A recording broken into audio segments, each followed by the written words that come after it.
Duluth, Minnesota has issued a tornado warning for southwestern St. Louis County in northeastern Minnesota, southeastern Itasca County in north central Minnesota, northeastern Aitkin County in east central Minnesota until 7:30 p.m. Central Daylight Time.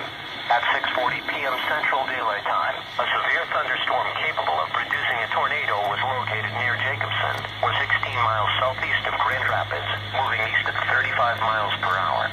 Expected hazards include tornado and golf ball. They're gonna warn St. Louis again. They're gonna warn St. Louis again, guys.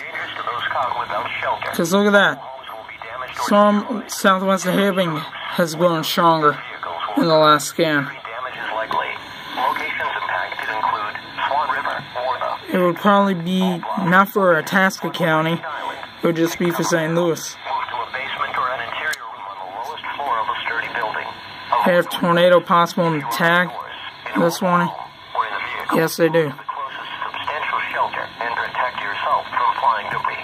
Repeating, a tornado warning has been issued until 7:30 p.m. Central Daylight Time for the following counties: in Minnesota, North Aitkin, South Itasca, and Southwest St. Louis